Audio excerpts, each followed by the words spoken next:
नमस्कार, मैं हूं आपके साथ आयुषी गुप्ता। यमन में मौत की सजा पाने वाली केरल की नर्स निमिषा प्रिया की मौत की सजा फिलहाल टाल दी गई है। उसे 16 जुलाई को सजाए मौत दी जानी थी और एक रिपोर्ट के अनुसार सूत्रों के हवाले से ये जानकारी अब दी गई है। आपको बता दें कि मीडिया रिपोर्ट्स के मुताबिक जो है एक्टिविस्ट ग्रुप और प्रभावशाली धार्मिक नेताओं ने इस मामले में दखल दिया, जिसके बाद निमिषा प्रिया की मौत की सजा स्थगित कर दी गई है।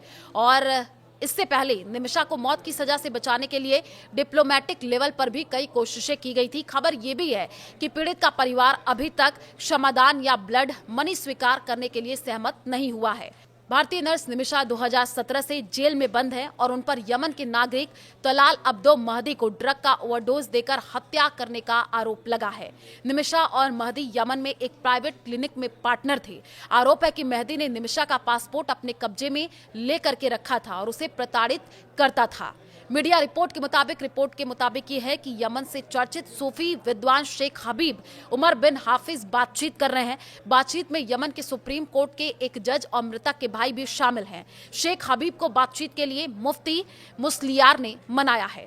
रिपोर्ट के मुताबिक भारत में कंथापुरम के ग्रैंड मुफ्ती एपी अबुबकर जो मुस्लियार और यमन से चर्चित सूफी विद्वान शेख हबीब उमर बिन हाफिज इस मसले पर बातचीत कर रहे हैं। इसमें यमन के सुप्रीम कोर्ट के एक जज और मृतक के भाई भी शामिल हैं। यमन शेख हबीब को बातचीत के लिए मुफ्ती मुस्लियार ने मनाया और ऐसा भी पहली बार हुआ जब पीड़ित परिवार का कोई करीबी सदस्य बातचीत को तैयार हुआ है।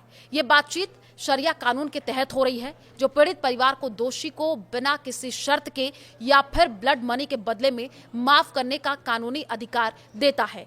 यमन में सिर्फ गोली मारकर ही मौत की सजा दी जाती है। हालांकि यहां पत्थर मारना, फांसी देना और सिर कलम करने का भी प्रावधान है, लेकिन इनका इस्तेमाल नहीं किया जाता है। गोली मारने से पहले दोषी को किसी गलीचे या कंबल पर चेहरा नीचे करके लेटा दिया गया। इसके बाद डॉक्टर देशी को पीठ के ऊपर दिल की जगह पर एक निशान लगाता है और फिर जल्लाद ऑटोमेटिक राइफल से उसकी पीठ में गोलियां मारता है। कुछ मामलों में मृत्युदंड से पहले कोड़े मारने की सजा दी जाती है। यमन के पीनल कोड के मुताबिक किसास, हुदूद और ताजीर के लिए मृत्यु दंड का प्रावधान है। आंख के बदले आंख का नियम। इसके तहत हत्या के मामले में पीड़ित के परिवार को ब्लड मनी लेकर के माफी लेने का अधिकार है।